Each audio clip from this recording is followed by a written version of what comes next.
here. But do you know anybody who played a blame game when the heat get turned up a little bit? You wanted the responsibility, but now that the heat is up, oh, now you want to, blame everybody else for why it didn't get done. Whew.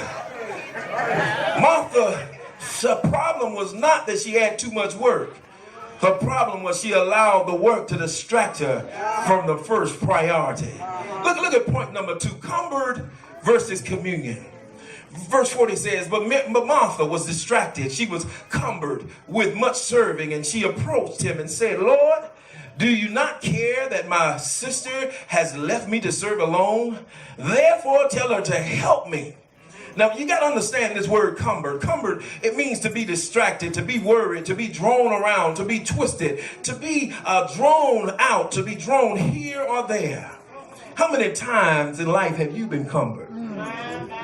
I'm not just talking about church stuff either, because sometimes you'll let work make you cumbered. You let that boss on the job or that co-worker that you got just have you all discombobulated and distracted where you don't go and do what you're called to do, but you worry about what they saying about you. You worried why they peeking over in your cubicle. Maybe they trying to see if you gone yet, because they've been trying to get you out of there for a long time. But you need to let them know that the God in me is bigger than that. And he gonna handle that and then some. You keep on smiling, you keep on working, and don't be so cumbered about all that stuff. How many times have you become cumbered about even your household affairs? Even your health. I know the doctor gave you a report, but the Bible tells me no weapon formed against me shall prosper. So even if it is there, just go ahead and say, okay, you showed up, but my God is bigger. When you make God bigger than your problem, God will go ahead and handle that problem. But as long as you give him the credit to the problem, he becomes bigger than your God. Come on, somebody. So go ahead and tell him, yeah, you might be there, but God. Hallelujah. He's able to do all things but fail, but God. When you look at this word cumber, the practical application here with Martha is that she was drawn around and twisted with anxiety and worry. She was distracted. She was running here and there. She was being drawn out by her own personal cares and even beginning to blame other people. Can I help somebody in here real quick? And I'm going to try to jump off this part. Can I help you if you ever succumbed? Can I help you? Now, y'all might want to write this one down, because this one is one that's going to save your life somewhere down the road. Stop trying to do God's job. You got that? Stop trying to do God's job. In other words, just be obedient to what he's told you to do. See, sometimes we want to tell God what to do. Now, if Jesus wasn't complaining about Mary sitting at his feet, why you gonna come complain about Mary sitting at his feet? Woo, stop trying to do God's job. I said this one time to mess some folks up. Some things are just a job for Jesus. And if he can't handle it, it won't be handled. So you do what you're supposed to do. Let him do what he's supposed to do. In other words, obedience is better than a sacrifice. Don't you sacrifice your character to go get somebody told, because they ain't doing what you think they ought to be doing. If you're that concerned, take it to the Lord in prayer. And don't take it with an attitude. Just take it and say, Lord, you know you told me to do this. I need a little help, I believe. But don't point the fingers at other folks about what they're doing and what they're not doing. Because you don't know the level that they're on either. Let me throw this in. So sometimes folks ain't on the level that you're on. You're trying to make them be on your level. Or maybe it's the other way around. Sometimes they're on a different level than you. So you're trying to bring them down to your level so you can feel comfortable. See, y'all don't want to talk to me today. Stop trying to do God's job. Do what you're supposed to do with a spirit of excellency. Whatever it is, I don't care what ministry you hold, I don't care what it is, do it with a spirit of excellency. I'm going to say that again. When you do your job with a spirit of excellency, even if you fall short, you're much farther than the person who just showed up. And God will make up the difference. Real quick, God said make a joyful noise unto the Lord. See, some of us can't all hold the note. Amen. All of us can't sing. But he said, let's make a joyful noise unto the Lord. Do you know I'd rather be in a church with folk who can't sing, who love the Lord, than a church where everybody can sing and they raising hell?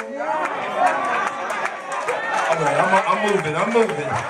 Do what you do with a spirit of excellency, and God will be pleased. Well, watch this. He said, but without faith it's impossible to please him, for he who comes to God must believe that he is, and that he's a reward of those who diligently seek after him. You got to know when you walk by faith, even if you have to walk alone, if you're doing it with a spirit of excellency, without being so encumbered with all these other extra things in life, that God will always make up the difference. Amen. I don't care what it is. Now, Pastor Griffin, if the pastorate is anything, it's an endless pressure to choose between good and best. You're always trying not to just to do average, but you want to do better because God is worth more. But we can't deceive ourselves when we exchange doing stuff for quiet time with the Lord. Don't miss that. We need our solitude with God rather than always ripping and running in busyness. Jesus said to Martha, Martha, you are disturbed and working on many projects, but only one thing is necessary. In other words, sometimes we can get too busy and think we're doing something and we ain't doing nothing. He said, ain't but one thing necessary, and that is to do what Mary is doing. Hearing my word, listening to my voice, and learning at my feet. He said that's the important piece, because if you get that right, you can get everything else right. It ain't nothing worse than somebody who trying to be busy and don't know what they doing. They're causing more harm than good. They're causing more work for the person who's doing what they're supposed to be doing. They're in somebody else's lane. Worship is always more important than worrying or work. For worrying will drain your emotions. It'll occur in people depending on youth or the older. It'll occur at different times in life, but it will show up. Probably nothing is quite damaging to your worship is that when you're worrying. Somebody said, if you're going to worry, don't pray. That's right. If you're going to pray, don't worry. That's right. Because worrying will drain you and cause you to doubt God that he can do what he's already promised to do. So don't worry about it. Now, if you're going to worry, maybe you need to go and get somebody to pray for you. But if you decide you're going to pray about it, know that it's already done. Commune with the Lord with purpose and with an expectation, and watch your ministry change overnight. Why? Because when you commune with the Lord and you come with a purpose and an expectation that God is going to give you what you asked for, he said your whole atmosphere will shift. Your whole atmosphere will change, and you'll be able to do what he's called you to do. Last point, and I'm going to take my seat. A service. Your service is a sacrifice. Now look at verse 41 and 42. And Jesus answered and said unto her, Martha, Martha, you are worried and troubled about many things, but one thing is needed.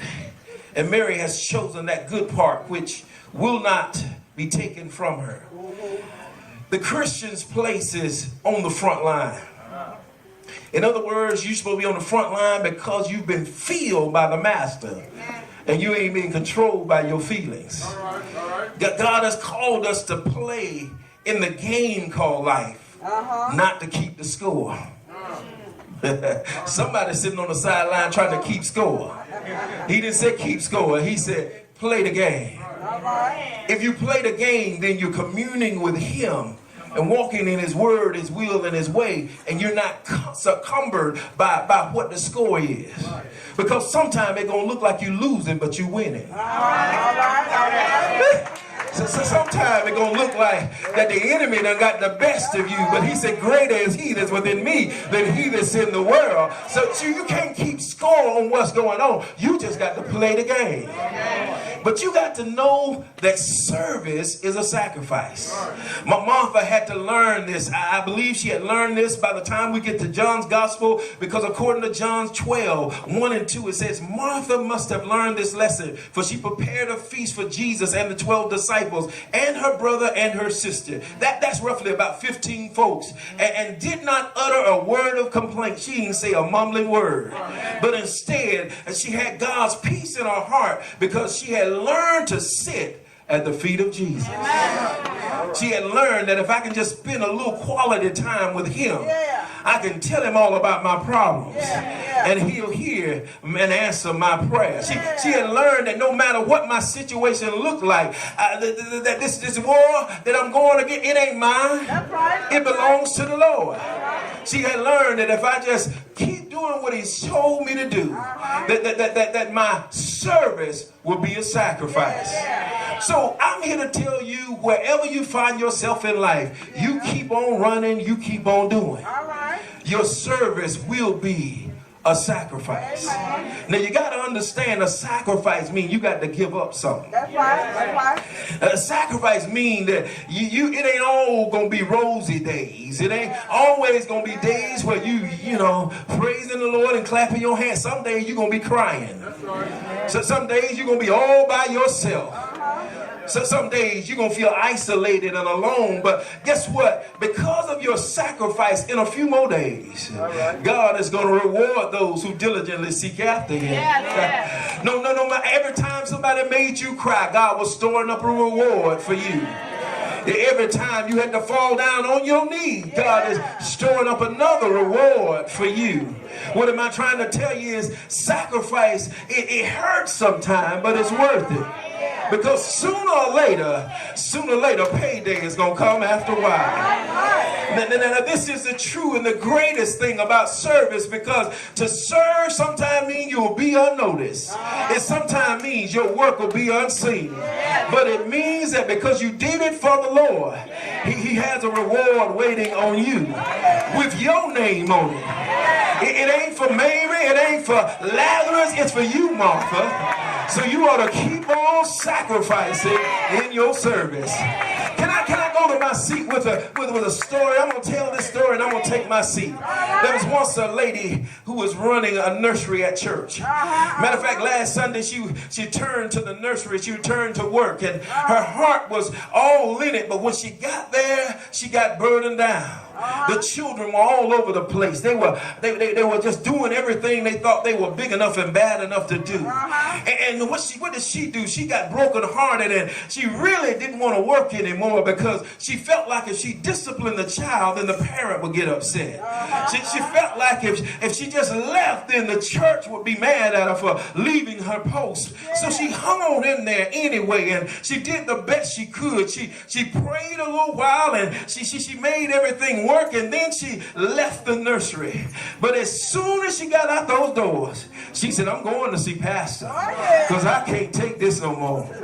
She went back and she said, Pastor, I don't know if this is for me. I don't know if I can handle this nursery thing. And so he said, well, I got somebody else that can take your place. Go home and pray about it and take a week off and then come on back to see me. And so she showed up at church the next Sunday. She sat in the pew and she had a good time in the name of the Lord, but she kept thinking about the nursery. And lo and behold, church was over and there was a young lady who gave her life to Christ. And when she began to look and she looked at her closely, it was the mother of the child that she was complaining about. It was the mother who came with tear-stained eyes who said, I've been trying to get to church, but I couldn't find nowhere for my kids to stay. Because my kids have had it rough in life. And everybody just don't understand them. She said, but I thank God for this church because somebody took the time out to let me have a whole service to myself. And because of of what they did, I'm able now to accept him as Lord and Savior. Well, what am I saying? See, sometimes you don't understand that your work is important. You don't understand how far your work actually goes. You're complaining about the little things that are going on around you, but somebody is able to see Jesus as a result of what you have done. So you don't give up. You don't give out. You just hang on in there and you keep on doing what the Lord has said do. They may not tell you thank you. They may not award you for what you've done, but you know that somewhere somebody has seen Jesus. Look at this young lady. She's able to give her life to Christ. And true sacrifice means that true service means that you're going to have to sacrifice something. When I began to think about it, I thought about how true sacrifice was necessary for service to take place. So I remember what my Lord and Savior did for me. He came down here not to be served, but he came to serve. And in order to get that service done, he came amongst people who didn't even know who he was. Matter of fact, they called him everything but a child of God. He walked amongst men who did not love him or care about him. He even healed some of the sick. He raised some of the dead. And they still didn't care anything about him. So much so that they put him on a cross and hung him up there to make an example out of him to all the world. But look at Jesus still serving, and look at his ultimate sacrifice. They put nails in his hands. They put nails in his side.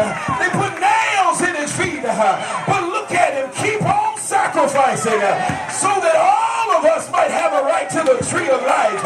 He stayed there right on that cross, not saying a mumbling word. And when he decided to say something, he said, Lord, forgive them, for they know not what they do. He kept on serving, and he kept on sacrificing. All night Friday night, I saw my Lord sacrificing. All night Saturday, I saw my Lord sacrificing. But Sunday morning, he got up with all power in his hands. He said, I give it unto you, that you may go out and serve as I have served. You've done as I have did. And you're going to help my kingdom to grow. Is there anybody in here who's going to imitate the Lord? Is there anybody in here who wants to be filled by God? Is there anybody in here who wants the communion of the Holy Spirit? Is there anybody in here who has a sacrifice in their service? I need somebody to be willing to run on even when others quit. Thank you, Church Aid Committee. Thank you, ushers. Thank you, choir. Thank you, deacon. Thank you, everybody who makes the church do what it do. Because it's your sacrifice in your service.